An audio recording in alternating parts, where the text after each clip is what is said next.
राजस्थान के अलवर जिले में उस साल ऐसी गर्मी पड़ रही थी कि दोपहर के समय सड़कें वीरान हो जाती थीं। लोग अपने घरों से तभी निकलते जब कोई बहुत जरूरी काम होता। पूरे कस्बे में सिर्फ एक जगह ऐसी थी जहां हमेशा भीड़ लगी रहती थी। वह था इमरान मलिक का मशहूर मलिक मटन हाउस।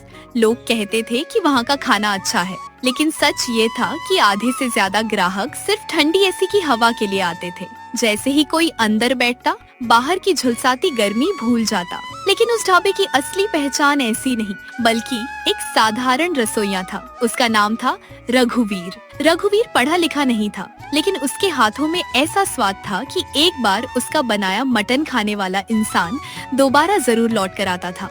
अफसोस, उसके हुनर की तारीफ तो सब करते थे, लेकिन नाम हमेशा ढाबे के मालिक इमरान मलिक का होता था। भाई साहब, एक प्लेट मटन और चावल लगा दो, और हाँ, ऐसी थोड़ा तेज कर देना। यार, यहाँ बैठते ही सारी गर्मी गायब हो जाती है। पहले ऑर्डर करो, फिर जितनी देर चाहो ऐसी में बैठो। मुफ्त की हवा खाने वालों के लिए मेरे ढाबे में जगह नहीं है। अंदर रसोई में रघुवीर आग जैसी भट्टी के सामने खड़ा लगातार खाना बना रहा था। उसके माथे से पसीना टपक रहा था, लेकिन उसे एसी वाले हॉल में जाने की भी इजाजत नहीं थी। तभी इमरान गुस्से में रसोई में आया। रघुवीर, हाथ तेज चला, बाहर ग्राहक इंतजार कर रहे हैं। जी मालिक, अभी तैयार करता हूँ। अगर आज भी किसी ने खाने की शिकायत की ना, तो आधी मजदूरी काट लूंगा। रघुवीर बिना कुछ बोले फिर काम में लग गया। वह जानता था गरीब आदमी के पास जवाब देने का नहीं, सिर्फ मेहनत करने का हक होता है। शाम तक पूरे ढाबे की बिक्री रिकॉर्ड तोड़ रही। इमरान खुशी खुशी नोट गिन रहा था और दूसरी तरफ रघुवीर अपनी छोटी सी मजदूरी लेकर घर लौट आया। उसका घर कस्बे के किनारे मिट्टी की दीवारों वाला छोटा सा मकान था। दरवाजा खुलते ही उसके दोनों बच्चे दौड़कर उससे लिपट गए। बेटा चिंटू और बेटी परी। पापा, आपने कहा था ना इस बार हमारे लिए पंखा लाओगे। मेरी सहेली के घर कूलर है, हमारे घर कब आएगा? बच्चों की मासूम बातें सुनकर रघुवीर मुस्कुराया, लेकिन उसकी आंखें नम हो गईं। उसने बच्चों को सीने से लगा लिया। बस थोड़ा इंतजार करो, इस महीने की पूरी मजदूरी मिल जाए तो सबसे पहले तुम्हारे लिए पंखा खरीदूंगा। रात को खाना खाते समय उसकी पत्नी गीता धीरे से बोली। हर बार मालिक पैसे टाल देता है, इस बार साफ साफ बोल देना, हमें उधार नहीं, अपनी मेहनत की कमाई चाहिए। कल चाहे जो हो जाए, अपनी पूरी मजदूरी लेकर ही लौटूंगा। लेकिन उसे बिल्कुल भी अंदाजा नहीं था कि अगले दिन उसकी जिंदगी हमेशा के लिए बदलने वाली थी। अगली सुबह सूरज निकलते ही गर्मी ने अपना रौद्र रूप दिखाना शुरू कर दिया। हवा भी जैसे आग उगल रही थी, लेकिन रघुवीर रोज की तरह समय से पहले ढाबे पर पहुंच गया। आज उसने मन ही मन फैसला कर लिया था, आज अपनी मेहनत की पूरी मजदूरी लेकर ही घर जाएगा। वाह, आज तो समय से पहले आ गया। लगता है कल की डांट का असर हो गया। मालिक, काम ही मेरी रोजी रोटी है, मेहनत करने में कभी पीछे नहीं हटूंगा। कम बातें कर, जल्दी मटन तैयार कर, ग्राहक आने वाले हैं। कुछ ही देर में ढाबा ग्राहकों से भर गया। रघुवीर के हाथ तेजी से चल रहे थे। कड़ाही में मसालों की खुशबू फैल रही थी। जो भी एक निवाला खाता स्वाद की तारीफ किए बिना नहीं रहता, लेकिन हर तारीफ इमरान अपने नाम कर लेता। वाह सेठ जी, ऐसा स्वाद पूरे जिले में कहीं नहीं मिलता। हमारी खास रेसिपी है भाई, इसलिए लोग दूर दूर से आते हैं। रसोई में खड़ा रघुवीर सब सुन रहा था। उसके चेहरे पर हल्की मुस्कान थी, क्योंकि उसे अपनी मेहनत का नहीं, अपने परिवार का ख्याल था। शाम तक ढाबे की अच्छी कमाई हो चुकी थी। इमरान कैश गिन रहा था। रघुवीर हिम्मत जुटाकर उसके सामने पहुंचा। मालिक, अगर आज मेरी पूरी मजदूरी मिल जाए तो बहुत मदद हो जाएगी। घर में राशन भी खत्म है और बच्चों के लिए पंखा भी लेना है। हर दूसरे दिन पैसे पैसे पैसे, क्या मैंने पैसे छापने की मशीन लगा रखी है? मालिक, ये भीख नहीं है, मेरी मेहनत की कमाई है। बहुत जुबान चलने लगी है तेरी। ले, ये 500 रुपये, और ज्यादा चाहिए तो कहीं और काम ढूंढ ले। मालिक, मेरा कई दिनों का हिसाब बाकी है, सिर्फ 500 से घर कैसे चलेगा? अगर इतना ही दुख है तो आज से नौकरी छोड़ दे। मेरे ढाबे को तेरे जैसे लोगों की जरूरत नहीं। इतना कहकर इमरान ने 500 का नोट रघुवीर की तरफ फेंक दिया। पूरा ढाबा खामोश हो गया। रघुवीर की आंखों में आंसू थे, लेकिन उसने कोई जवाब नहीं दिया। उसने जमीन से नोट उठाया और चुपचाप ढाबे से बाहर निकल गया। बाजार पहुंचकर उसने सबसे पहले घर के लिए आटा, दाल और कुछ सब्जियां खरीदी। जेब में अब बहुत कम पैसे बचे थे। उसी समय उसकी नजर एक पंखे की दुकान पर पड़ी। वह कुछ पल वहीं खड़ा रहा, लेकिन कीमत देखकर वापस मुड़ गया। भाई, क्या चाहिए? कुछ नहीं, बस ऐसे ही देख रहा था। तभी पीछे से किसी ने उसके कंधे पर हाथ रखा। अरे रघुवीर, इतने साल बाद भी नहीं पहचाना क्या? रघुवीर पलटा। सामने उसका बचपन का दोस्त गोपाल खड़ा था। दोनों की आंखों में पुराने दिनों की यादें ताजा हो गईं। उन्हें क्या पता था यही मुलाकात रघुवीर की किस्मत बदलने वाली थी। रघुवीर कुछ पल तक गोपाल को देखता रहा। कई साल बाद दोनों दोस्त आमने सामने खड़े थे। समय ने दोनों की जिंदगी बदल दी थी, लेकिन दोस्ती की पहचान नहीं बदली थी। क्या हुआ रघुवीर, इतने उदास क्यों हो? सब ठीक तो है? क्या बताऊं भाई, जिस ढाबे को अपने खून पसीने से चलाया, उसी मालिक ने आज मुझे नौकरी से निकाल दिया। गोपाल ने पूरी बात ध्यान से सुनी।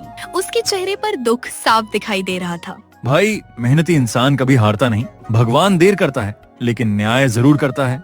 बच्चे कई दिनों से पंखा मांग रहे हैं, घर में राशन भी मुश्किल से पहुंचाया है। अब समझ नहीं आ रहा आगे क्या करूं। गोपाल मुस्कुराया और उसे अपनी दुकान के अंदर ले गया। दुकान में कई तरह के पंखे और कूलर रखे हुए थे। जो पंखा पसंद आए ले जा। नहीं भाई, मेरे पास पैसे नहीं है। अरे पागल, दोस्ती में हिसाब नहीं होता, जब पैसे हो तब दे देना। रघुवीर की आंखें भर आईं। उसने एक साधारण सा पंखा चुना और गोपाल का धन्यवाद किया। शाम को जैसे ही वह घर पहुंचा, चिंटू और परी खुशी से उछल पड़े। माँ देखो, पापा पंखा ले आए। अब हमें रात में इतनी गर्मी नहीं लगेगी। बच्चों की खुशी देखकर गीता की आंखों में भी आंसू आ गए, लेकिन उसने तुरंत महसूस किया कि रघुवीर के चेहरे पर खुशी नहीं थी। क्या हुआ, तुम इतने चुप क्यों हो? आज से मेरी नौकरी खत्म हो गई। कुछ देर के लिए पूरे घर में सन्नाटा छा गया। फिर गीता ने दृढ़ आवाज में कहा, जिस आदमी के हाथ के स्वाद पर पूरा ढाबा चलता था, उसे किसी नौकरी की नहीं, अपने नाम की जरूरत है। लेकिन ढाबा खोलने के लिए पैसे कहाँ से आएंगे? हम छोटी शुरुआत करेंगे। 4 बर्तन होंगे तो उन्हीं से काम शुरू करेंगे। अगर स्वाद अच्छा होगा तो ग्राहक खुद चल कर आएंगे। गीता की बात रघुवीर के दिल में उतर गई। उस रात उसने एक बड़ा फैसला लिया। अब वह किसी और का सपना पूरा नहीं करेगा, बल्कि अपना सपना बनाएगा। अगली सुबह से रघुवीर अपनी जिंदगी की नई शुरुआत करने वाला था। अगली सुबह सूरज निकलने से पहले ही रघुवीर जाग गया। उसने भगवान के सामने हाथ जोड़कर एक ही प्रार्थना की, हे प्रभु, आज मेरी मेहनत की लाज रख लेना। गीता ने घर में बचा हुआ थोड़ा सा सामान इकट्ठा किया। कुछ बर्तन पड़ोसी से उधार लिए गए और बाकी मसाले घर में जो थे उन्हीं से काम चलाया गया। गोपाल ने भी अपने दोस्त का हौसला बढ़ाते हुए एक पुरानी मेज और 4 प्लास्टिक की कुर्सियां दे दी। दोपहर तक सड़क किनारे एक छोटा सा ढाबा तैयार हो चुका था। बांस की टट्टी, टीन की छत और सामने एक हाथ से लिखा बोर्ड, रघुवीर स्पेशल मटन चावल। देखना जी, एक दिन इसी बोर्ड को लोग दूर दूर से पहचानेंगे। बस भगवान मेहनत का फल दे दें। रघुवीर ने पहली कढ़ाई चढ़ाई। घी में मसाले पड़े तो उनकी खुशबू दूर तक फैलने लगी। रास्ते से गुजर रहे कुछ लोग रुककर देखने लगे। भाई, नया ढाबा खुला है क्या? जी भाई साहब, एक बार स्वाद चखकर देखिए, पसंद आए तो फिर आते रहिएगा। पहले ग्राहक ने खाना मंगाया। पहला निवाला खाते ही उसके चेहरे पर मुस्कान आ गई। वाह, मटन तो कमाल का है। ऐसा स्वाद मैंने पहले कभी नहीं खाया। धीरे धीरे 5-6 ग्राहक और आ गए। सबने खाने की तारीफ की। रघुवीर और गीता के चेहरे पर उम्मीद लौटने लगी। लेकिन तभी एक ग्राहक ने पसीना पोंछते हुए कहा, भाई खाना तो शानदार है, लेकिन इस गर्मी में बैठना मुश्किल हो रहा है। अगर यहाँ पंखा या कूलर होता ना तो रोज यही खाते हैं। रघुवीर ने चारों तरफ नजर दौड़ाई। छोटा सा टेबल फैन गर्म हवा फेंक रहा था। इतनी भीषण गर्मी में उसका कोई असर नहीं था। कुछ देर बाद ग्राहक पैसे देकर चले गए। शाम तक कुल मिलाकर बहुत कम कमाई हुई। कमाई कम हुई है, लेकिन लोगों को खाना पसंद आया। हाँ, पर स्वाद से पहले लोग गर्मी से परेशान हो जाते हैं। जब तक कोई ठंडा इंतजाम नहीं होगा, ढाबा चलाना बहुत मुश्किल है। उसी समय सड़क के दूसरी ओर इमरान के ढाबे पर लंबी लाइन लगी हुई थी। लोग खाना कम, ऐसी की ठंडी हवा का मजा ज्यादा ले रहे थे। दूर खड़ा इमरान रघुवीर को देखकर मुस्कुराया। क्यों रघुवीर, समझ आया? सिर्फ अच्छा खाना बना लेने से ढाबा नहीं चलता। धंधा चलाने के लिए दिमाग और पैसा दोनों चाहिए। रघुवीर ने कोई जवाब नहीं दिया। उसने बस अपनी मुट्ठियां कस ली। उसे यकीन था मेहनत एक दिन घमंड को जरूर हराएगी, लेकिन उसे नहीं पता था कि किस्मत उसके लिए एक ऐसा मोड़ लेकर आने वाली है जो उसकी पूरी जिंदगी बदल देगा। अगले कई दिनों तक रघुवीर रोज सुबह उम्मीद के साथ अपना ढाबा खोलता और रात को मायूस होकर बंद कर देता। लोग आते, खाने की तारीफ करते, लेकिन गर्मी की वजह से ज्यादा देर रुकते नहीं थे। दूसरी तरफ इमरान का ढाबा पहले से भी ज्यादा चलने लगा था। वह हर किसी से यही कहता, देखा, मैंने पहले ही कहा था, सिर्फ स्वाद से धंधा नहीं चलता। लोगों को आराम चाहिए और आराम सिर्फ मेरे ढाबे में मिलता है। एक शाम रघुवीर अपना ढाबा बंद करने ही वाला था कि तभी सड़क पर एक तेज आवाज सुनाई दी। एक कार अचानक बंद हो गई। कार से एक अधेड़ उम्र का व्यक्ति घबराकर बाहर निकला। उसकी पत्नी की तबीयत बहुत खराब थी। कोई है? कृपया हमारी मदद कीजिए। मेरी पत्नी को तेज बुखार है, गाड़ी भी खराब हो गई है। वह आदमी पहले इमरान के ढाबे पर पहुंचा। भाई साहब, मेरी पत्नी को थोड़ी देर आराम करने दीजिए, सुबह होते ही हम चले जाएंगे। ये कोई धर्मशाला नहीं है। अगर रुकना है तो पहले मोटे पैसे दो, वरना कहीं और जाओ। बेबस आदमी ने बहुत विनती की, लेकिन इमरान ने उसकी एक नहीं सुनी। आखिरकार वह मायूस होकर वापस लौट आया। यह सब रघुवीर दूर से देख रहा था। भाई साहब, अगर आपको भरोसा हो तो मेरे छोटे से ढाबे पर आ जाइए। जगह भले छोटी है, लेकिन दिल से आपका स्वागत है। वह आदमी अपनी पत्नी को सहारा देकर रघुवीर के ढाबे तक लाया। गीता ने तुरंत ठंडा पानी दिया। रघुवीर ने बिना पैसे मांगे गर्मा गर्म मटन और चावल परोस दिए। भैया, हमारे पास अभी पैसे नहीं है। आप पहले खाना खाइए, इंसानियत का कोई दाम नहीं होता। दोनों पति पत्नी ने खाना खाया। एक निवाला खाते ही उनके चेहरे पर मुस्कान आ गई। कमाल, इतना स्वादिष्ट खाना मैंने बड़े बड़े होटलों में भी नहीं खाया।